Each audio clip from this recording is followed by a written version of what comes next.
ಎಲ್ಲರಿಗೂ ನಮಸ್ಕಾರ. Welcome back to my blog.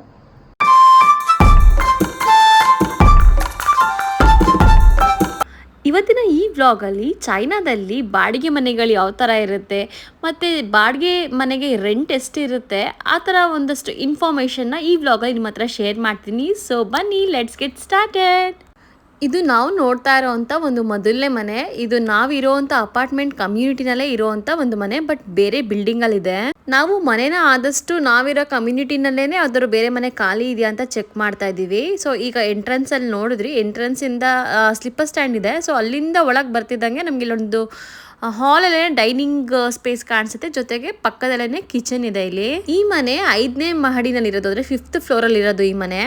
So ನಾವಿರೋ ಅಪಾರ್ಟ್ಮೆಂಟ್ ಕಮ್ಯುನಿಟಿನಲ್ಲಿ ಆಲ್ಮೋಸ್ಟ್ ಇಂಟೀರಿಯರ್ ವರ್ಕ್ಸ್ ಆಗಿರ್ಬೋದು ಎಲ್ಲ ಸೇಮ್ ಇರುತ್ತೆ. ಅಂದರೆ ಕಬೋರ್ಡ್ಗೆ ಅವ್ರು ಯೂಸ್ ಮಾಡಿರೋವಂಥ ಫಾರ್ಮಿಕಾ ಅಂತೆಲ್ಲ ಹೇಳ್ತಾರಲ್ಲ, ಅಂದರೆ ಹುಡ್, ಸೊ ಅದೆಲ್ಲ ಆಲ್ಮೋಸ್ಟ್ ಸಿಮಿಲರ್ ಇರುತ್ತೆ. ಯಾಕೆಂದರೆ ಇಂಟೀರಿಯರ್ ಡಿಸೈನ್ ಎಲ್ಲ ಮಾಡಿರೋರು ಒಬ್ಬರೇ ಆಗಿರ್ತಾರೆ ಈ ಅಪಾರ್ಟ್ಮೆಂಟಲ್ಲಿ. ಅವರೇನಾದ್ರು ಚೇಂಜ್ ಮಾಡಿಸ್ಕೋಬೇಕು ಅಂದರೆ ಓನರು ಚೇಂಜ್ ಮಾಡಿಸ್ಕೋತಾರೆ ಅಷ್ಟೇ ಡಿಸೈನು, ಇಲ್ಲಾಂದರೆ ಮಿಕ್ಕಿದೆಲ್ಲ ಆಲ್ಮೋಸ್ಟ್ ಸೇಮ್ ಇರುತ್ತೆ. ಚೈನಾದಲ್ಲಿ ಯೂಶಲ್ ಆಗಿ ಮನೆಗಳನ್ನ ನಾವು ಹುಡುಕ್ತೀವಿ ಅಂತಂದರೆ ಏಜೆಂಟ್ ಮೂಲಕನೇ ಹೋಗಬೇಕು, ಇಲ್ಲಾಂದರೆ ಪರಿಚಯ ಇರೋರು ಯಾರು ಇದ್ದರೆ ಮನೆಗಳನ್ನ ತೋರಿಸ್ಕೊಡ್ತಾರೆ. ಬಟ್ ಏಜೆಂಟ್ ಮೂಲಕನೇ ನಮಗೆ ಅಗ್ರಿಮೆಂಟ್ ಎಲ್ಲ ಆಗೋದು. ಸೊ ಇಲ್ಲಿ washing machine space, so washing machine ಮತ್ತು ಬಟ್ಟೆನ ಡ್ರೈ ಮಾಡ್ಕೊಳ್ಳೋಕ್ಕೆ ಜಾಗ ಅದು. ಇದೆಲ್ಲ ಹಾಲು. ಸುಮಾರು ಮನೆಗಳು ಆಲ್ಮೋಸ್ಟ್ ಕಂಪ್ಲೀಟ್ ಫರ್ನಿಸ್ಡ್ ಇರುತ್ತೆ. ಸೊ ಇದು ನಾವು ನೋಡ್ತಿರೋದು 3 bedroom ಮನೆ ಇದು. ಸೊ ಇಲ್ಲೊಂದು ಎಕ್ಸ್ಟ್ರಾ ರೂಮ್ ಇದೆ. ಬಟ್ ಇಲ್ಲಿ ಏನಂದರೆ ಮೇನ್ ಸ್ವಿಚ್ ಇದೆ, ಅಂದರೆ ಮನೆದು ಕರೆಂಟ್ದು ಮೇನ್ ಸ್ವಿಚ್ ಇರುತ್ತಲ್ಲ, ಸೊ ಆ ಮೇನ್ ಸ್ವಿಚ್ದು ರೂಮ್ ಇದು. ಜೊತೆಗೆ ಒಂದಷ್ಟು ಸಾಮಾನುಗಳನ್ನ ಕೂಡ ಇಟ್ಕೋಬೋದು, ಬೇಡದಿರೋ ಸಾಮಾನ. ಇದ್ರ ಪಕ್ಕನೇ ಇಲ್ಲಿ ಒಂದು ರೂಮ್ ಇದೆ, ಒಂದು ಸ್ಮಾಲ್ ರೂಮ್ ಇದೆ. ಇಲ್ಲಿ ರೆಡಿಮೇಡ್ ಕಬೋರ್ಡ್ನ ತೊಗೊಂಬಂದು ಫಿಕ್ಸ್ ಮಾಡಿದ್ದಾರೆ. ಇದೆಲ್ಲ ಮಾಡಿಸಿರೋದೆಲ್ಲ ರೆಡಿ ಇರುತ್ತೆ. ಸೊ ರೆಡಿ ಇರೋದನ್ನ ತೊಗೊಂಡು ಬಂದು ವಾಲ್ಗೆ ಏನು ಮೊಳೆ ಹೊಡೆಯೋ ಥರ ಹೊಡೆದ್ಬಿಟ್ಟು ಫಿಕ್ಸ್ ಮಾಡೋವಂಥ ಕಬೋರ್ಡ್ ಇದು. ಸೊ ಇದೊಂದು ಚಿಕ್ಕ ರೂಮು. ಈ ರೂಮ್ನ ಪಕ್ಕಕ್ಕಾದಂಗೆ ಇನ್ನೊಂದು ಮಾಸ್ಟರ್ ಬೆಡ್ರೂಮ್ ಇದೆ. ಸೊ ಇಲ್ಲಿ ಈ ಮನೆಯ ಒಂದು ಮಾಸ್ಟರ್ ಬೆಡ್ರೂಮ್ ಇದು. ಸೊ ಇದು ಕೂಡ, ಈ ರೂಮ್ ಕೂಡ ಫರ್ನಿಸ್ಡ್ ಆಗಿದೆ, ಕಬೋರ್ಡ್ ಕೂಡ ಇದೆ, ಜೊತೆಗೆ ಸ್ಟಡಿ ಟೇಬಲ್ ಕೂಡ ಇಟ್ಟಿದ್ದಾರೆ. ಅಂದರೆ ಯಾರೋ ಮುಂಚೆ ಇದ್ದವರು ಮನೆಯಲ್ಲಿ ಮಕ್ಕಳಿದ್ರೆ ಈ ಥರ ಸ್ಟಡಿ ಟೇಬಲ್ನ ತಂದಿಟ್ಟಿರ್ತಾರೆ ಓನರು. ಸೊ ಇಲ್ಲೂ ಕೂಡ ಕಬೋರ್ಡ್ಗಳೆಲ್ಲ ಇದೆ. ಕೆಲವೊಂದು ಮನೆಗಳಲ್ಲಿ ಕಬೋರ್ಡ್ ಇಟ್ಟಿರ್ತಾರೆ, ಕೆಲವೊಂದು ಮನೆಗಳಲ್ಲಿ ಒಂದು ರೂಮಲ್ಲಿ ಮಾತ್ರ ಕಬೋರ್ಡ್ ಇರುತ್ತೆ. ಮಿಕ್ಕಿದ್ದು ಇನ್ನೊಂದು ರೂಮಲ್ಲಿ ಹಾಗೆ ಸ್ಪೇಸ್ ಬಿಟ್ಟಿರ್ತಾರೆ. ಸೊ ಆಗಿರುತ್ತೆ. ಮತ್ತು ಇಲ್ಲಿ ಒಂದು ಬೇದಿಂಗ್ ಟಪ್ ಕೂಡ ಇದೆ ಬಚ್ಚಲ ಮನೆಯಲ್ಲಿ. ಇದು ಕೂಡ ಒಂದು ಚಿಕ್ಕದು ರೂಮು ಅಂತ ಹೇಳ್ಬೋದು. ಸೊ ಇದು ಕೂಡ 3 bedroomನ ಮನೆ ಇದು. ಇನ್ನು ಏಜೆಂಟ್ ಹೇಳಿದ್ದು ಈ ಮನೆಯ ಬಾಡಿಗೆ 35,000 ರೂಪಾಯಿ ಆಗುತ್ತೆ ಇಂಡಿಯನ್ ರುಪೀಸಲ್ಲಿ ಅಂತ. ಸೊ ಈ ಮನೆ ರೋಡ್ ಸೈಡಲ್ಲೂ ಕೂಡ ಇತ್ತು, ಬಾಡಿಗೆನೂ ಜಾಸ್ತಿ ಅಂತ ಈ ಮನೆ ಬೇಡ ಅಂತ ಸ್ಕಿಪ್ ಮಾಡಿದ್ವಿ. ನೆಕ್ಸ್ಟ್ ನಾವು ನೋಡ್ತಿರೋ 2ನೇ ಮನೆ ಇದು. ಈ ಮನೆ ಬಂದು ನಾವಿರೋ ಅಪಾರ್ಟ್ಮೆಂಟ್ ಕಮ್ಯುನಿಟಿನಲ್ಲೇ ಬೇರೆ ಬಿಲ್ಡಿಂಗ್ ಇರೋದು. ಇದು 1st ಫ್ಲೋರಲ್ಲಿ ಇದೆ, ಗ್ರೌಂಡ್ ಫ್ಲೋರಲ್ಲಿ. ಈ ಮನೆ ತುಂಬಾನೇ ದೊಡ್ಡದಾಗಿತ್ತು. ಆಲ್ಮೋಸ್ಟ್ ನಾನು ಇದು ವಿಡಿಯೋ ಮಾಡುವಾಗ ವಾಯ್ಸ್ ಓವರ್ ಕೊಡ್ತಿರೋದ್ರಿಂದ ನಾನು ಇಷ್ಟು ಮನೆಗಳಲ್ಲಿ ಏನು ನೋಡಿದ್ದೀನೋ ಅದರಲ್ಲಿ ಇದು ತುಂಬ ದೊಡ್ಡ ಮನೆ ಅಂತ ಹೇಳ್ಬೋದು. ಸೊ ಹೊರಗಡೆ ಕೂಡ ಸ್ಪೇಷಿಯಸ್ ಆಗಿದೆ, 1st ಫ್ಲೋರ್ ಆಗಿರೋದ್ರಿಂದ. ಸೊ ಒಳಗಡೆ ಎಂಟ್ರಿ ಆಗ್ತಿದ್ದಂಗೆ ಇಲ್ಲಿ ಒಂದು ಸ್ಲಿಪ್ಪರ್ ಸ್ಟ್ಯಾಂಡ್ ಇದೆ. ಸ್ಲಿಪ್ಪರ್ ಸ್ಟ್ಯಾಂಡ್ ಕಳೆದ ತಕ್ಷಣ ಇಲ್ಲಿ ಮತ್ತೆ ಮನೆಯ ಒಂದು ಮೇನ್ ಸ್ವಿಚ್ ಬರುತ್ತಲ್ಲ, ಎಲೆಕ್ಟ್ರಿಸಿಟಿ ಸ್ವಿಚ್ಚು, ಅದು ಇಲ್ಲಿದೆ. ಇನ್ನು ಈ ಕಡೆ ಬಲಗಡೆ ಹೋದರೆ ಇಲ್ಲೊಂದು ರೂಮ್ ಇದೆ, ಒಂದು ಚಿಕ್ಕ ರೂಮ್ ಇದೆ. ಇದಕ್ಕೂ ಕೂಡ ಕಬೋರ್ಡ್ ಎಲ್ಲ ಇದೆ. ಮನೆ ಒಳಗಡೆ ಬಂದು ತಕ್ಷಣ ನೋಡಿದಾಗ ಸ್ವಲ್ಪ ಖುಷಿ ಆಯಿತು, ಚೆನ್ನಾಗಿದೆ ಮನೆ ಅಂತ. ಬಟ್ ಬಾಡಿಗೆ ಕೇಳಿದ್ಮೇಲೂ ಓಕೆ ಚೆನ್ನಾಗಿದೆ ಅಂತಲೇ ಅನ್ನಿಸ್ತು. ಆಮೇಲೆ ಒಂದೊಂದೇ ರೂಮ್ ನೋಡ್ತಾ ಗೊತ್ತಾಯಿತು ಮನೆ ಸಿಕ್ಕಾಬಟ್ಟೆ ಗಲೀಜಿದೆ ಅಂತ. ಇದು ಒಂದು ಪಕ್ಕದಲ್ಲಿ ಇನ್ನೊಂದು ರೂಮ್ ಇದೆ. ಇದು ಮಕ್ಕಳದು ಒಂದು ಬೆಡ್ರೂಮ್ನ ಮಾಡಿದ್ದಾರೆ. ಯಾರೋ ಮುಂಚೆ ಇದ್ದವರು ಓನರು ಮನೆಯಲ್ಲಿ ಮಕ್ಕಳಿದ್ರು ಅಂತ ಅನಿಸುತ್ತೆ. ಸೊ ಒಂದು ರೂಮ್ನ ಕಂಪ್ಲೀಟಾಗಿ ಮಕ್ಳಿಗೋಸ್ಕರನೇ ಆರ್ಗನೈಸ್ ಮಾಡಿರೋ ಥರ ಇದೆ. ಎಂಟ್ರೆನ್ಸಲ್ಲೇ 2 ರೂಮ್ ಆಯಿತು. ಸೊ ಹಾಗೆ ಡೈರೆಕ್ಟಾಗಿ ಬಂದರೆ ನೆಕ್ಸ್ಟ್ ನಮಗೆ ಇಲ್ಲಿ ಪಕ್ಕದಲ್ಲೇ ಕಿಚನ್ ಸಿಗುತ್ತೆ. ಕಿಚನ್ನು ಕೂಡ ತುಂಬಾ ಗಲೀಜಾಗೋಗಿತ್ತು. ನೆಲದಲ್ಲೆಲ್ಲ ಎಷ್ಟು ಗಲೀಜಿತ್ತು ಅಂದರೆ ನೋಡ್ಬೋದು. ಸಿಂಕ್ ಹತ್ರ ಎಲ್ಲ ಯಾರಿದ್ರೋ ಏನೋ ಗೊತ್ತಿಲ್ಲ, ಅಥವಾ ಎಷ್ಟು ವರ್ಷದಿಂದ ಈ ಮನೆ ಖಾಲಿ ಇತ್ತೋ ಗೊತ್ತಿಲ್ಲ. ಚಿಮ್ನಿ ಆಗಿರ್ಬೋದು, ಪ್ರತಿಯೊಂದು ಕೆಳಗೆ ಜಾರ್ ಬಿದ್ದೋಗೋ ಥರ ಇತ್ತು. ಆಮೇಲೆ ಇಲ್ಲೆಲ್ಲ ತುಂಬ ಸ್ಪೇಷಿಯಸ್ ಆಗಿದೆ. ಇಲ್ಲಿ ವಾಷಿಂಗ್ ಮಿಷಿನ್ ಏರಿಯಾ ಇದು. ಇಲ್ಲೂ ಕೂಡ ತುಂಬ ವಿಶಾಲವಾಗಿ ಜಾಗ ಬಿಟ್ಕೊಂಡಿದ್ದಾರೆ ಹಿಂದೆ. ನಮಗೆ ಚೈನಾದಲ್ಲಿ ಮನೆಗಳಲ್ಲಿ ಇಷ್ಟು ದೊಡ್ಡ ಸ್ಪೇಸ್ ಸಿಗೋದೇ ಇಲ್ಲ, ಏನೇ ಸಾಮಾನೆಲ್ಲ ಇಟ್ಕೋತೀವಿ ಅಂತಂದರೆ. ಬಟ್ ಇದು ಒಂದು ಸ್ವಲ್ಪ ಮೆಷರ್ಮೆಂಟ್ ಇರೋದ್ರಿಂದ ಸೊ ಈ ವಾಷಿಂಗ್ ಮಿಷಿನ್ ಏರಿಯಾ ಕೂಡ ದೊಡ್ಡದಾಗಿದೆ. ಸೊ ಓನರ್ನ ಅವರು ಕಾಲ್ ಮಾಡಿ ಕೇಳಿದಾಗ ಸೋಫಾ ಎಲ್ಲ ಹೊಸದೆಲ್ಲ ತರಿಸ್ಕೊಡ್ತೀವಿ ಅಂತೆಲ್ಲ ಹೇಳಿದರು. ಹಾಗೆ ಈ ಸೈಡಿಗೆ ಬಂದರೆ ಇಲ್ಲೊಂದು ಮಾಸ್ಟರ್ ಬೆಡ್ರೂಮ್ ಇದೆ.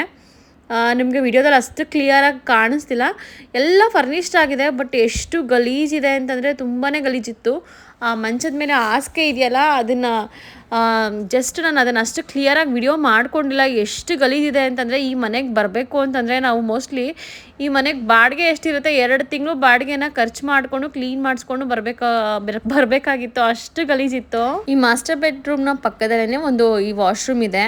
ಇನ್ನು ಈ ಮನೆ ಬಾಡಿಗೆ ಬಂದು ಇಂಡಿಯನ್ ರುಪೀಸಲ್ಲಿ ಒಂದು 29,000 ರಿಂದ 30,000 ಆಗುತ್ತೆ. ಇಷ್ಟು ದೊಡ್ಡ ಮನೇನ ಇಷ್ಟು ಕಡಿಮೆ ಬಾಡಿಗೆಗೆ ಇಲ್ಲಿ ಕೊಡೋದೇ ಇಲ್ಲ ನಾವಿರೋ ಕಮ್ಯುನಿಟಿನಲ್ಲಿ. ಏನಕ್ಕೆ ಇಷ್ಟು ಕಡಿಮೆ ಕೊಡ್ತಿದ್ದಾರೆ ಅಂತ ನಾವು ಅಕ್ಕಪಕ್ಕ ವಿಚಾರಿಸಿದಾಗ ಗೊತ್ತಾಯ್ತು, ಈ ಮನೆಯಲ್ಲಿ ಸಿಕ್ಕಾಪಟ್ಟೆ ಸೊಳ್ಳೆ ಕಾಟ ಇದೆ ಅಂತ. ಸೊ ನೋಡೋಣ ಇನ್ನೂ ಒಂದೆರಡು ಮನೆ ಅಂತ ಬೇರೆ ಮನೆ ನೋಡಕ್ ಹೋದ್ವಿ. ಇದು ನಾವು ನೋಡ್ತಾ ಇರೋವಂಥ 3ನೇ ಮನೆ. ನಾವಿರೋ ಅಪಾರ್ಟ್ಮೆಂಟ್ ಕಮ್ಯುನಿಟಿನಲ್ಲೇ ಇರೋದಿದ್ದು. ಸೊ ಇದು 10ನೇ ಫ್ಲೋರಲ್ಲಿ ಇರೋದು, 10th ಫ್ಲೋರಲ್ಲಿ ಇರೋವಂಥ ಮನೆ. ಎಂಟ್ರೆನ್ಸಲ್ಲೇ ನಮಗೆ ಇಲ್ಲಿ ಸ್ಲಿಪ್ಪರ್ ಸ್ಟ್ಯಾಂಡ್ ಇದೆ.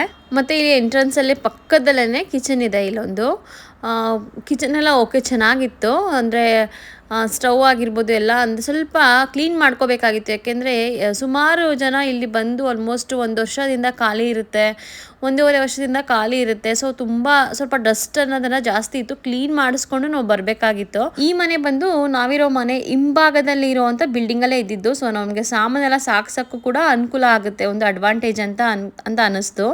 ಸೊ ಪಕ್ಕದಲ್ಲೇ ಹೋದರೆ ಇಲ್ಲೊಂದು ರೂಮ್ ಇದೆ. ಬಟ್ ಇಲ್ಲಿ ಕಾಟ್ನ ತೆಗೆದಿಟ್ಬಿಟ್ಟಿದ್ದಾರೆ. ಬೇಕಿದ್ರೆ ಹಾಕ್ಕೊಳ್ಳಿ, ಇಲ್ಲ ಅಂದರೆ ಸುಮ್ಮನೆ ಜಸ್ಟ್ ಹಾಗೆ ಡೈನಿಂಗ್ ರೂಮ್ ಥರ ಮಾಡ್ಕೊಳ್ಳಿ ಅಂತ. ಬಟ್ ಇದು ಬೆಡ್ರೂಮ್, ಇದು ಡೈನಿಂಗ್ ರೂಮ್ ಅಲ್ಲ. ಇನ್ನು ಈ ರೂಮಿಂದ ಆಚೆ ಬರ್ತಿದ್ದಂಗೆ ನಮ್ಗೆ ಇಲ್ಲೊಂದು ಹಾಲ್ ಸಿಗುತ್ತೆ. ಹಾಲಲ್ಲಿ ಸೋಫಾ ಎಲ್ಲ ಇದೆ, ಡೈನಿಂಗ್ ಟೇಬಲ್ ಕೂಡ ಇದೆ. ಇನ್ನು ಇಲ್ಲೊಂದು ಎಕ್ಸ್ಟ್ರಾ ಸ್ಪೇಸ್ ಇದೆ. ಏನಂದರೆ ಇದೊಂದು ಹ್ಯಾಂಗರ್ ರೂಮ್ ಅಂತ ಹೇಳ್ತಾರೆ. ಸೊ ಇಲ್ಲಿ ಜಾಕೆಟ್ ಎಲ್ಲ ಚೈನಾದಲ್ಲಿ ತುಂಬ ಚಳಿ ಇರೋದ್ರಿಂದ ಜಾಕೆಟ್ ಎಲ್ಲ ಇಲ್ಲಿ ಹ್ಯಾಂಗ್ ಮಾಡಿ ಇಟ್ಕೋಬೋದು. ಸ್ಟೋರೇಜ್ ರೂಮ್ ಅದು. ಒಂದು ವಾಶ್ರೂಮ್ ಇದೆ, 3 ಬೆಡ್ರೂಮ್ಗೆ ಒಂದು ವಾಶ್ರೂಮ್ ಇದು. ವಾಶ್ರೂಮ್ ಕೂಡ ಎಲ್ಲ ಓಕೆ ಚೆನ್ನಾಗಿತ್ತು. ನಮಗೆ ಆ್ಯಕ್ಚುಲಿ ಇದನ್ನು ಈ ಮನೆ ನೋಡಿದ ತಕ್ಷಣ ಇಷ್ಟ ಆಯಿತು. ಏಜೆಂಟ್ ಅಂದರೆ ನಮಗೆ ಈ ಪ್ರಿವಿಯಸ್ ಮನೆ ಏನು ತೋರಿಸಿದ್ರು ದೊಡ್ಡ ಮನೆನ, ಸೊ ಅದೇ ಮನೆನ ಈ ಏಜೆಂಟ್ ಕೂಡ ತೋರಿಸಿದ್ದು. ಇನ್ನು ಈ ಕಡೆ ಬಂದರೆ ಇಲ್ಲೊಂದು ಬೆಡ್ರೂಮ್ ಇದೆ, ಮಾಮೂಲಿ ಸ್ಮಾಲ್ ಬೆಡ್ರೂಮು. ಇದು ಕೂಡ ಫರ್ನಿಶ್ಡ್ ಆಗಿದೆ ಕಂಪ್ಲೀಟಾಗಿ, ಕಬೋರ್ಡು ಬೆಡ್ಡೆಲ್ಲ ಇಟ್ಟಿದ್ದಾರೆ. ಮತ್ತು ಇಲ್ಲೊಂದು ಮಾಸ್ಟರ್ ಬೆಡ್ರೂಮ್ ಕೂಡ ಇದೆ. ನಮಗೆ ಈಗ ಪ್ರಿವಿಯಸ್ ವಿಡಿಯೋದಲ್ಲಿ ಏನು ತೋರಿಸಿದ್ದೆ ಒಂದು ಮನೆ ದೊಡ್ಡದು ಅಂತ, ಸೊ ಅದೇ ಮನೆ ತೋರಿಸಿದಂಥ ಏಜೆಂಟು ನೆಕ್ಸ್ಟ್ ಮನೆನ ಇದನ್ನೇ ತೋರಿಸಿದ್ರು ಅವರು. ಸೊ ನನ್ನ ಹಸ್ಬೆಂಡ್ ಮಾತಾಡ್ತಿದ್ರು ಏಜೆಂಟ್ ಜೊತೆಗೆ, ಏನು ಬಾಡಿಗೆ ಎಷ್ಟು ಅಂತೆಲ್ಲ ಕೇಳ್ತಾಯಿದ್ರು. ಇನ್ನು ಈ ಮನೆ ಬಾಡಿಗೆ ಬಂದು 3,000 RMB ಅಂತ ಹೇಳಿದರು ಓನರು. ಅಂದರೆ ಇಂಡಿಯನ್ ರುಪೀಸಲ್ಲಿ ಆಲ್ಮೋಸ್ಟ್ ಒಂದು 33,000 ರೂಪಾಯಿ ಆಗುತ್ತೆ. ಸೊ ಇದು ಒಂದು ವಾಷಿಂಗ್ ಮಿಷಿನ್ ಏರಿಯಾ ಇದು. ಅಂದರೆ ಬಟ್ಟೆ ಎಲ್ಲ ಒಣಗಾಕೋಬೋದು, ಒಗೆದು ಒಣಗಾಕೋವಂಥ ಜಾಗ ಇದು. ಅಂದರೆ ನಾನೀಗ ಬಾಡಿಗೆ ವಿಚಾರಕ್ಕೆ ಬಂದೆ 33,000 ಆಯಿತು. ಸೊ ಆಲ್ಮೋಸ್ಟ್ ಓಕೆ ಅನ್ನೋ ಥರನೇ ಆಯಿತು. ಯಾಕೆಂದರೆ ಪ್ರೆಸೆಂಟ್ ನಾವು ಇವಾಗಿರೋ ಮನೆಯೇ ಒಂದು ಇಂಡಿಯನ್ ರುಪೀಸಿಗೆ ಕನ್ವರ್ಟ್ ಮಾಡಿದ್ರೆ ಆಲ್ಮೋಸ್ಟ್ 31,000 ರುಪೀಸ್ ಆಗುತ್ತೆ.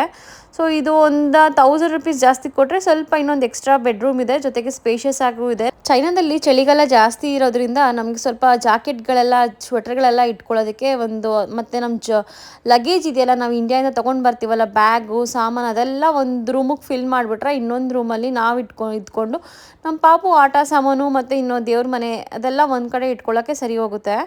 ಸೊ ಇದೊಂದು ಬಾಲ್ಕನಿ ಏರಿಯಾ. ನಮಗೆ ಈ ಮನೆ ಕೂಡ ತುಂಬ ಇಷ್ಟ ಆಗಿ ಓನರ್ ಜೊತೆ ಮಾತಾಡಿದ್ವಿ ಅಗ್ರಿಮೆಂಟ್ ಮಾಡ್ಕೊಳ್ಳೋಣ ಅಂತ. ಅಗ್ರಿಮೆಂಟ್ ಎಲ್ಲ ಆಗೋ ದಿನ ಏನು ಮಾಡಿದ್ರು ಓನರು, ಬೇರೆ ಯಾರೋ ಒಬ್ಬರು ಇನ್ನೂ 1,000 ರೂಪಾಯಿ ಹೆಚ್ಚಿಗೆ ಕೊಡ್ತೀವಿ ಅಂತ ಹೇಳಿಬಿಟ್ಟು ನಮ್ಮ ಜೊತೆ ಅಗ್ರಿಮೆಂಟ್ನ ಕ್ಯಾನ್ಸಲ್ ಮಾಡಿಕೊಂಡ್ರು. ಸೊ ಈ ಮನೆಗೆ ಒಂದು 2-3 ದಿನದಿಂದ ತುಂಬ ಹೋಪ್ಸ್ ಇಟ್ಕೊಂಡಿದ್ದು ಮನೆ ಇದು. ಸೊ ಈ ಮನೆಯೂ ಕೈ ಬಿಡ್ತು, ಬೇರೆ ಮನೆ ನೋಡೋಣ ಅಂತ ಅಂದ್ಕೊಂಡು ಹೋದ್ವಿ. ಇವಾಗ ನೋಡ್ತೀರಾ ಮನೆ ಬಂದು ನಾವು ಒಂದು 4-5 ದಿನ ಆದಮೇಲೆ ನೋಡೋಕ್ಕೆ ಸ್ಟಾರ್ಟ್ ಮಾಡಿದಂಥ ಮನೆ. ಯಾಕೆಂದರೆ ಓನರು ಸಡನ್ನಾಗಿ ಅಗ್ರಿಮೆಂಟ್ ಕ್ಯಾನ್ಸಲ್ ಮಾಡಿಕೊಂಡ್ರು. ಅಂದರೆ 1,000 ರೂಪೀಸ್ ಯಾರು ಜಾಸ್ತಿ ಕೊಡ್ತೀವಿ ಅಂತ ಚೈನೀಸ್ ಹೇಳಿದ್ದಕ್ಕೆ. ಸೊ ಇದು ನಾವು ನೋಡ್ತಿರೋ ಇವಾಗಿನ ಮನೆ ಸೇಮು ನಾವೇನು ಹಿಂದೆ ಇನ್ನು ವಿಡಿಯೋದಲ್ಲಿ ಒಂದು ಮನೆ ನೋಡಿದ್ರು ಸೇಮ್ ಅದೇ ಬಿಲ್ಡಿಂಗಲ್ಲಿರೋ ಅಂಥ ಮನೆ. ಬಟ್ ಅದು 10ನೇ ಫ್ಲೋರು, ಇದು 31ನೇ ಫ್ಲೋರಲ್ಲಿರೋ ಅಂಥ ಮನೆ. ನಾವು ಟೋಟಲಾಗಿ ಇರೋವಂಥ ಈ ಬಿಲ್ಡಿಂಗಲ್ಲಿ ಆಲ್ಮೋಸ್ಟ್ ಎಲ್ಲ 34 ಫ್ಲೋರ್ ಇದೆ. ನಾವಿರೋ ಅಪಾರ್ಟ್ಮೆಂಟಲ್ಲಿ ನೋಡಿ ಕಾಣಿಸ್ತಿದೆ ಅನಿಸುತ್ತೆ. ಇದ್ರ ಮೇಲೆ ಇನ್ನೂ 3 ಫ್ಲೋರ್ ಇದೆ. ಸೊ ಇವಾಗ ನೋಡ್ತಿರೋದು 31ನೇ ಫ್ಲೋರ್ನ ಮನೆ. ನಮಗೆ ಈ 31ನೇ ಫ್ಲೋರ್ಗೆ ಬರೋಕ್ಕೆ ಇಷ್ಟನೇ ಇಲ್ಲ. ಯಾಕೆಂದರೆ ಪಾಪು ಇದ್ದಾನೆ, ಕಿಟಕಿಗಳೆಲ್ಲ ದೊಡ್ಡದಾಗಿದೆ. ಈ ಮನೆ ಇಂಟೀರಿಯರ್ ಎಲ್ಲ ಸೇಮ್ ನಾನು ಏನು ಪ್ರಿವಿಯಸ್ ವಿಡಿಯೋದಲ್ಲಿ ತೋರಿಸಿದ್ನೋ 10th ಫ್ಲೋರ್ನ ಮನೆ ಹಾಗೆ ಇದೆ ಡಿಟೋ. ನಾನು ಆಗಲೇ ಹೇಳ್ದಂಗೆ ಒಂದು ಬಿಲ್ಡಿಂಗಲ್ಲಿ ಯಾರು ಇಂಟೀರಿಯರ್ ಡಿಸೈನ್ ಮಾಡಿರ್ತಾರೋ ಕಂಪ್ಲೀಟ್ 34 ಫ್ಲೋರ್ ಅವರೇ ಹಾಗೆ ಮಾಡಿರ್ತಾರೆ. ಏಕೆಂದರೆ ಇದು ರೆಡಿಯಾಗಿ ಸೇಲ್ ಮಾಡೋವಂಥ ಮನೆಗಳು. ಬೇಕು ಅಂದರೆ ಓನರ್ ಚೇಂಜ್ ಮಾಡಿಸ್ಕೋಬೋದು. ಏಜೆಂಟ್ ಇನ್ನೂ ಒಂದಷ್ಟು ಮನೆ ತೋರಿಸ್ತೀವಿ ಅಂತ ಹೇಳಿದ್ರು. ಸೊ ನೋಡ್ಕೊಳ್ಳೋಣ ಅಂತ ಅಂದ್ಕೊಂಡು ಹೋದ್ವಿ. ಇನ್ನು ಈ ಮನೆ ಬಂದು ಬೇರೆ ಕಮ್ಯುನಿಟಿನಲ್ಲೇ ಇರೋವಂಥ ಒಂದು ಅಪಾರ್ಟ್ಮೆಂಟ್ನ ಮನೆ ಇದು. ನಾವಿರೋ ಅಪಾರ್ಟ್ಮೆಂಟಿಂದ ಒಂದು 300-400 ಮೀಟರ್ಸ್ ಇಂದ ಆಚೆ ಹೋದಾಗ ನಮಗೆ ಒಂದು ಆಪೋಸಿಟಲ್ಲಿ ಒಂದು ಅಪಾರ್ಟ್ಮೆಂಟ್ ಸಿಗುತ್ತೆ, ಬೇರೆ ಕಮ್ಯುನಿಟಿ. ಸೊ ಅಲ್ಲಿದ್ದಂಥ ಮನೆ. ಇಲ್ಲಿ ನಾವು ನೋಡಿದ್ದು ಒಂದಷ್ಟು ಟೈಲ್ಸ್ ಮನೆಗಳಿದ್ದವು. ಸೊ ನಮಗೆ ಇಲ್ಲಿ ಚೈನಾದಲ್ಲಿ ನಾವಿರೋ ಸಿಟಿನಲ್ಲಿ ಚಳಿಗಾಲದ ಅವಧಿ ಜಾಸ್ತಿ ಇದೆ. ಅಂದರೆ 7 ತಿಂಗಳು 8 ತಿಂಗಳು ಚಳಿಗಾಲನೇ ಕಳೆದೋಗುತ್ತೆ. ಆಲ್ಮೋಸ್ಟ್ ನವಂಬರ್, ಡಿಸೆಂಬರ್, ಜಾನ್ವರಿ, ಫೆಬ್ರವರಿನಲ್ಲೆಲ್ಲ ಫುಲ್ -ಡಿಗ್ರಿ ಇರುತ್ತೆ. ನಮಗೆ ಟೈಲ್ಸ್ ಸಖತ್ ಕೋಲ್ಡ್ ಇರುತ್ತೆ. ವುಡನ್ ಫ್ಲೋರ್ಸಲ್ಲೇ ಕಾಲಿಡೋಕೆ ಆಗೋದಿಲ್ಲ. ಇನ್ನು ಈ ಟೈಲ್ಸ್ ಮನೆಗಳಲ್ಲಂತೂ ಕಾಲಿಡೋಕ್ಕೆ ಆಗೋದಿಲ್ಲ ಅಂತಲೇ ಹೇಳ್ಬೋದು. ಕೆಲವು ಮನೆಗಳಲ್ಲಿ ಹೀಟರ್ ಅಂತ ಒಂದು ಕಾನ್ಸೆಪ್ಟ್ ಇರುತ್ತೆ. ಅಂದರೆ ಏನು ಫ್ಲೋರಿಂಗ್ ಟೈಲ್ಸ್ ಇದ್ದರೆ ಹೀಟರ್ ಆನ್ ಮಾಡಿಬಿಟ್ರೆ ಟೈಲ್ಸ್ ಎಲ್ಲ ಫುಲ್ ಬೆಚ್ಚಗಿರುತ್ತೆ ಅನ್ನೋ ಥರ. ಬಟ್ ಆ ಹೀಟರ್ಗೆ ಸಿಕ್ಕಾಪಟ್ಟೆ ಎಕ್ಸ್ಪೆನ್ಸಿವ್ ಇರುತ್ತೆ. ಅಂದರೆ 2 ತಿಂಗಳು 3 ತಿಂಗಳಿಗೂ ಆನ್ ಮಾಡ್ಕೋಬೋದು. ಆ ಹೀಟರ್ ಆನ್ ಮಾಡಿದ್ರೆ ನಮಗೆ ಒಂದು 3 ತಿಂಗಳಿಗೆ 45ರಿಂದ 50 ಸಾವಿರ ಕರೆಂಟ್ ಬಿಲ್ ಬರುತ್ತೆ. ಕರೆಂಟ್ ಬಿಲ್ ಅಂತಂದರೆ ಮನೆ ಎಲೆಕ್ಟ್ರಿಸಿಟಿ ಬಿಲ್ ಅಲ್ಲ, ಬರೀ ಹೀಟರ್ನ ಬಿಲ್ಲೇ ಒಂದು 50,000 ರೂಪಾಯಿ ಆ ಥರ ಬೀಳುತ್ತೆ. ಕರೆಂಟ್ ಬಿಲ್ ಸಪ್ರೇಟಾಗಿ ಬರುತ್ತೆ. ಸೊ ನಮಗೆ ಈ ಟೈಲ್ಸ್ ಫ್ಲೋರ್ ಮನೆಗಳೇ ಬೇಡ ಅಂತ ಅಂದ್ಬಿಟ್ಟು ನಾವು ಆಲ್ರೆಡಿ ಡಿಸೈಡ್ ಆಗಿಬಿಟ್ಟಿದ್ವಿ ಸುಮ್ಮನೆ. ಬಟ್ ಏಜೆಂಟು ತೋರಿಸ್ತೀನಿ ಅಂತ ಹೇಳಿದಾಗ ನಾವು ಇದೊಂದು ಫಸ್ಟ್ ಮನೆ ನೋಡಿದ್ವಿ. ಬಟ್ ಅವ್ರಿಗೆ ನಾವು ನೆಕ್ಸ್ಟಿಂದ ಹೇಳಿದ್ವಿ ನಮಗೆ ಟೈಲ್ಸ್ ಇರೋ ಮನೆಗಳು ಬರೋದಿಲ್ಲ ಅಂತ. ಬಟ್ ಅವರಾದರೂ ನೋಡಲಿ ಅಂತ ತೋರಿಸ್ತಾ ಇದ್ರು. ಯಾಕೆಂದರೆ ಕೆಲವರು ಓಕೆ ಅಂತ ಒಪ್ಕೊಂಡ್ಬಿಡ್ತಾರೆ ಮನೆ ಇಷ್ಟ ಆದರೆ ಅನ್ನೋದು ಅವ್ರಿಗೆ ಕಾನ್ಸೆಪ್ಟ್ ಇರುತ್ತೆ. ಇನ್ನು ಇದು ಇನ್ನೊಂದು ಮನೆ. ನಾನು ಎಂಟ್ರೆನ್ಸಿಂದನೇ ವಿಡಿಯೋ ಮಾಡೋದು ಸ್ವಲ್ಪ ಮರ್ತೋದೆ. ಸೊ ರೂಮಿಂದ ವಿಡಿಯೋ ಮಾಡ್ತಾಯಿದ್ದೀನಿ. ಸೊ ರೂಮಿಂದ ಬಂದರೆ ಇಲ್ಲೊಂದು ವಾಶ್ರೂಮ್ ಇದೆ. ಮತ್ತು ಇಲ್ಲಿ ನೋಡಿ ಇಲ್ಲೊಂದು ಹೊರಗಡೆನೂ ಕೂಡ ಒಂದು ಟಾಯ್ಲೆಟ್ ಇಟ್ಬಿಟ್ಟಿದ್ದಾರೆ. ಆಮೇಲೆ ಇಲ್ಲೊಂದು ಹಾಲ್ ಇದೆ. ಹಾಲಿಂದ ಈ ಕಡೆ ಸೈಡ್ ಆಚೆ ಬಂದರೆ ಇಲ್ಲಿ ವಾಷಿಂಗ್ ಮಿಷಿನ್ ಏರಿಯಾ ಇದೆ. ಇಲ್ಲೂ ಕೂಡ ವಾಷಿಂಗ್ ಮಿಷಿನ್ ಎಲ್ಲ ಇಟ್ಟಿದ್ದಾರೆ. ಎಲ್ಲ ಅಂದರೆ ಇಲ್ಲ ಅಂದರೆ ಕೆಲವರು ಹೊಸ ತಂದು ಕೊಡ್ತಾರೆ, ಆಲ್ರೆಡಿ ಇದೆ ಇದು. ಸೊ ಇನ್ನು ಈ ಕಡೆ ಸೈಡ್ ಬಂದರೆ ಇಲ್ಲಿ ಕಿಚನ್ ಇದೆ. ಕಿಚನ್ ಕೂಡ ತುಂಬ ಚೆನ್ನಾಗಿತ್ತು, ಕ್ಲೀನಾಗಿ ಇಟ್ಟಿದ್ರು. ಅದಾದಮೇಲೆ ಇಲ್ಲಿ ಒಂದು ಬೆಡ್ರೂಮ್ ಇದೆ. ಬೆಡ್ರೂಮಲ್ಲಿ ಕೂಡ ಎಲ್ಲ ಕಬೋರ್ಡ್ ಎಲ್ಲ ಕ್ಲೀನಾಗಿ ಚೆನ್ನಾಗಿತ್ತು. ಅಂದರೆ ಇದು ಸ್ಟಡಿ ರೂಮ್ ಅಂತ ಅನ್ಕೋತೀನಿ ಮೋಸ್ಟ್ಲಿ. ಇದು ಮಾಮೂಲಿ ಮೇನ್ ಸ್ವಿಚ್ ಬರುತ್ತಲ್ಲ ಮನೆಗೆ, ಸೊ ಅದಕ್ಕೊಂದು ಸಪ್ರೇಟ್ ರೂಮ್ ಮಾಡಿಟ್ಟಿದ್ದಾರೆ. ಮತ್ತು ಇಲ್ಲೊಂದು ರೂಮ್ ಇದೆ. ಈ ಮನೆ ತುಂಬ ಚೆನ್ನಾಗಿತ್ತು, ಬಟ್ ತುಂಬ ಎಕ್ಸ್ಪೆನ್ಸಿವ್. ಇಂಡಿಯನ್ ರುಪೀಸಲ್ಲಿ 43ರಿಂದ 44 ಸಾವಿರ ರೂಪಾಯಿ ಹೇಳಿದ್ರು ಈ ಮನೆಗೆ ಬಾಡಿಗೆ. ಸೊ ನಾವು ಏಜೆಂಟ್ಗೆ ನಮಗೆ ಇಷ್ಟು ಕಾಸ್ಟ್ಲಿ ಮನೆಗಳು ಬೇಡ, ಒಂದು 30ರಿಂದ 31 ಸಾವಿರ ಆ ಥರ ರೇಂಜಲ್ಲಿ ತೋರಿಸಿ ಅಂತಂದಾಗ ಮತ್ತೆ ಈ ಬೇರೆ ಮನೆಗೆ ಕರ್ಕೊಂಡು ಬಂದರು. ಸೊ ಇವಾಗ ನೋಡ್ತಿರೋದು ಸೇಮ್ ಏಜೆಂಟು ಬೇರೆ ಮನೆಗೆ ಕರ್ಕೊಂಬಂದಿದ್ದಾರೆ. ಈಗ ನಮಗೆ ಎಂಟ್ರೆನ್ಸಲ್ಲಿ ನೋಡ್ಬೋದು, ತಕ್ಷಣವೇ ಒಂದು ಕಿಚನ್ ಇದೆ, ಚೆನ್ನಾಗಿದೆ, ಕ್ಲೀನಾಗಿ ಇಟ್ಟಿದ್ದಾರೆ. ಅಂದರೆ ಕೆಲವರು ತುಂಬ ಗಲೀಜಾಗಿ ಇಟ್ಕೊಂಡ್ಬಿಟ್ಟಿರ್ತಾರೆ, ಕೆಲವರು ಇಷ್ಟು ಕ್ಲೀನಾಗಿ ಇಟ್ಟಿರ್ತಾರೆ, ಅಂದರೆ ಹೊಸ ಥರನೇ ಇರುತ್ತೆ ಅದು ಕಿಚನು. ಕಿಚನಿಂದ ಆಚೆ ಬರ್ತಿದ್ದಂಗೆ ನಮ್ಗೆ ಇಲ್ಲೊಂದು ಡೈನಿಂಗ್ ಸ್ಪೇಸ್ ಕಾಣುತ್ತೆ, ಪಕ್ಕದಲ್ಲೇ ಹಾಲ್ ಇದೆ. ಇನ್ನು ಈ ಮನೆ ಬಾಡಿಗೆ ಬಂದು ಒಂದು 35 ಸಾವಿರ ಆಗುತ್ತೆ ಅಂತ ಹೇಳ್ತಾ ಇದ್ರು. ಅಂದರೆ ನಾನು ಹೇಳ್ತಿರೋದು ಇಂಡಿಯನ್ ರುಪೀಸಲ್ಲಿ 35 ಸಾವಿರ ಅಂತ. ಚೈನೀಸ್ ನಮಗೆ RMB ಲೆಕ್ಕದಲ್ಲಿ ಹೇಳ್ತಾರೆ. ಅಂದರೆ 3,300 ರೂಪಾಯಿ, 300 RMB ಅಂತ ಹೇಳ್ತಾರೆ. ಪಾಪ ಇವತ್ತು ಬಂದಿದ್ದು ಏಜೆಂಟು ಒಂದು 2-3 ಮನೆನ ತೋರಿಸಿದ್ರು, ಬೇರೆ ಕಮ್ಯುನಿಟಿನಲ್ಲಿ ಇರೋವಂಥ ಮನೆಗಳನ್ನ. ಬಟ್ ನಾವು ಅವ್ರಿಗೆ ಡೈರೆಕ್ಟಾಗಿ ಹೇಳಿಬಿಟ್ವಿ, ನಮಗೆ ಬೇರೆ ಕಮ್ಯುನಿಟಿನಲ್ಲಿ ತೋರಿಸ್ಬೇಡಿ, ನಾವಿರೋ ಅಪಾರ್ಟ್ಮೆಂಟಲ್ಲೇ ಬೇರೆ ಮನೆಗಳಿದ್ರೆ ತೋರಿಸಿ ಅಂತ. ಯಾಕೆಂದರೆ ನಾವಿರೋ ಮನೆ ಹತ್ರನೇ ನಮಗೆ ಮೆಟ್ರೋ ಸ್ಟೇಷನ್ಗೆ ಹತ್ರ ಆಗುತ್ತೆ, ತರಕಾರಿ ಮಾರ್ಕೆಟ್ಗೆ ಹತ್ರ ಆಗುತ್ತೆ, ಸೂಪರ್ ಮಾರ್ಕೆಟ್ಗೆ ಹತ್ರ ಆಗುತ್ತೆ. ಸೊ ಬೇಡ ಅಂತ ಹೇಳಿದ್ವಿ. ಸೊ ನಾವು ಇದು ಬಂದು ಮತ್ತೆ ಬೇರೆ ಮನೆ ನೋಡ್ತಾ ಇರೋದಿದು. ಅಂದರೆ ಅವತ್ತಿನ ದಿನ ಸಂಜೆನೇ ಬಂದು ನಾವಿರೋ ಕಮ್ಯುನಿಟಿನಲ್ಲೇ ಇರೋವಂಥ ಬೇರೆ ಬ್ಲಾಕ್ನ ಮನೆ ನೋಡ್ತಾ ಇದ್ದೀವಿ. ಈ ಮನೆ ಎಂಟ್ರೆನ್ಸಲ್ಲೇ ಸ್ಲಿಪ್ಪರ್ ಸ್ಟ್ಯಾಂಡ್ ಇದೆ. ಮತ್ತು ಡೈರೆಕ್ಟ್ ರೈಟಿಗೆ ಬಂದರೆ ಇಲ್ಲೊಂದು ಬೆಡ್ರೂಮ್ ಇದೆ. ಎಲ್ಲ ಕ್ಲೀನಾಗಿ ಶಿಸ್ತಾಗಿ ಇಟ್ಟಿದ್ರು. ಅಂದರೆ ಇದು ಹೊಸ್ದಾಗಿ ಕಟ್ಟಿರೋ ಅಂಥ ಮನೆ. ಒಬ್ಬರು ಯಾರೋ ಇದ್ರಂತೆ, ಅಂದರೆ ತುಂಬ ಲಾಂಗ್ ಟರ್ಮ್ ಇರಲಿಲ್ಲ, ಒಂದು 6 ಮಂತ್ಸ್ ಇದ್ದು ಹೊರಟೋಗಿದ್ದಾರೆ. ಇದು ಹೊಸ ಮನೆ, ಸೊ ಕ್ಲೀನಾಗಿ ಹಾಗೆ ಮೇಂಟೈನ್ ಆಗಿದೆ. ಮುಂಚೆ ಇದ್ದವ್ರು ಯಾರೋ ಒಬ್ಬರು ಇದ್ದಿದ್ದು ಬ್ಯಾಚುಲರ್ಸು. ಸೊ ಹಾಗೆ ಕ್ಲೀನಾಗಿ ಇಟ್ಕೊಂಡಿದ್ದಾರೆ. ಕಿಚನ್ ಎಲ್ಲ ನೋಡ್ಬೋದು ಎಷ್ಟು ಕ್ಲೀನಾಗಿದೆ ಅಂತ. ವೈಟ್ ಇದಿದೆ, ಕಟ್ಟೆ ಎಲ್ಲ ಫುಲ್ ವೈಟ್ ಕಲರ್ ಇದೆ. ಪ್ರತಿಯೊಂದು ಕ್ಲೀನಾಗಿ ಹೊಸದಾಗಿ ಹಾಗೆ ಇದೆ. ಚೈನಾದಲ್ಲಿ ಯೂಶ್ವಲಾಗಿ ಜಾಸ್ತಿ ಯಾರು ಕುಕ್ ಮಾಡೋದಿಲ್ಲ, ಸೊ ಅದಕ್ಕೆ ಸುಮಾರು ಮನೆಗಳು, ಹೊಸ ಮನೆಗಳು ಹಾಗೆ ಕ್ಲೀನಾಗಿರುತ್ತೆ ಅಂತಲೇ ಹೇಳ್ಬೋದು. ಇನ್ನು ಈ ಮನೆ ಬಾಡಿಗೆ ಬಂದು 39 ಸಾವಿರ ಆಗುತ್ತೆ ಇಂಡಿಯನ್ ರುಪೀಸಲ್ಲಿ. ಸೊ ನಮಗೆ 39 ಸಾವಿರ ತುಂಬ ಎಕ್ಸ್ಪೆನ್ಸಿವ್ ಅಂತ ಅನ್ನಿಸ್ತು. ಸುಮಾರು ಜನಕ್ಕೆ ಈ ಮನೆಗಳನ್ನ ನೋಡ್ತಿರೋರಿಗೆ ಸುಮಾರು ಜನಕ್ಕೆ ಅನಿಸ್ಬೋದು, ಏನು ಎಲ್ಲ ಮನೆ 35 ಸಾವಿರ, 38 ಸಾವಿರ, 45 ಸಾವಿರ ಈ ಥರ ಬರ್ತಿದೆ ಅಂತ. ಬಟ್ ನೋಡ್ಬೋದು ಮನೆಯೂ ಕೂಡ ತುಂಬ ಚೆನ್ನಾಗಿದೆ. ಆಮೇಲೆ ನಿಮಗೆಲ್ಲ ಏನು ಅನಿಸುತ್ತೋ ನನಗೂ ಅದೇ ಫೀಲ್ ಆಗುತ್ತೆ. ಯಾಕೆಂದರೆ ನಾವು ಇಷ್ಟು ಬಾಡಿಗೆ ಮನೆಗಿಲ್ಲಿ ನಾವು ಚಿಕ್ಕವ್ರು ಇರುವಾಗಿಂದ ನಾವು ಕೊಟ್ಟಿರಲೇ ಇಲ್ಲ.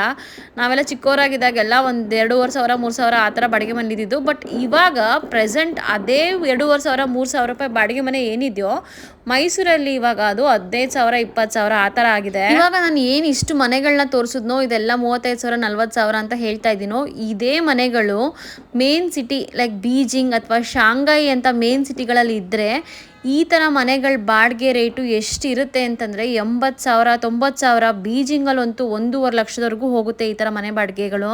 ಬರೀ ಚೈನಾ ಯಾಕೆ, ನಮ್ಮೂರನ್ನೇ ತಗೊಳ್ಳಿ, ಮೈಸೂರು, ಬೆಂಗಳೂರು ಎಷ್ಟು ರೇಟ್ ಆಗಿದೆ ಬಾಡಿಗೆ ಮನೆಗೆ ಹೋಗಬೇಕು ಅಂತಂದರೆ. ಎಲ್ಲ 35 ಸಾವಿರ, 40 ಸಾವಿರ. ನಾನು ನೋಡ್ದಂಗೆ ಬೇರೆಯವ್ರು ಹೇಳ್ದಂಗೆ ಈ ಪೀಕ್ ಆಗಿರೋವಂಥ ಏರಿಯಾಗಳು, ವೈಟ್ ಫೀಲ್ಡು ಅದು ಆ ಕಡೆ ಸೈಡೆಲ್ಲ 50 ಸಾವಿರ, 60 ಸಾವಿರ. ಚಿಕ್ಕ ಮನೆಗಳಿಗೆ 3 ಲಕ್ಷದವರೆಗೂ ಬಾಡಿಗೆ ಕೊಡೋರು ಇದ್ದಾರೆ. ಅಷ್ಟು ರೇಟ್ ಆಗಿಬಿಟ್ಟಿದೆ. ಸೊ ಈ ಬಾಡಿಗೆ ರೇಟ್ನ ಹೆಚ್ಚಿಸ್ತಾ ಇರೋದೇ ಜನಗಳು. ಸೊ ಅದಕ್ಕೋಸ್ಕರ ಎಷ್ಟೊಂದು ಜನ ಏನಂತ ಅನ್ಕೋತಾರೆ, ನಾನು ಈ ಥರ ಒಂದು ಕಿರು ವಿಡಿಯೋಗಳನ್ನ ಚಿಕ್ಕ ವಿಡಿಯೋಗಳನ್ನ ಇನ್ಸ್ಟಾಗ್ರಾಮಲ್ಲಿ ಹಾಕಿದ್ದೆ, ಬಾಡಿಗೆ ರೆಂಟ್ ಎಷ್ಟಾಗುತ್ತೆ ಅಂತ. ಸೊ ಅಲ್ಲಿ ನೀವೆಲ್ಲ ಲಕ್ಷ ದುಡಿತೀರಾ, ಲಕ್ಷ ದುಡಿಯೋದಕ್ಕೋಸ್ಕರ ನಿಮ್ಗೇನು ಅನ್ಸೋದಿಲ್ಲ ಹಂಗೆ ಹಿಂಗೆ ಅಂತೆಲ್ಲ ಹೇಳ್ತಾರೆ.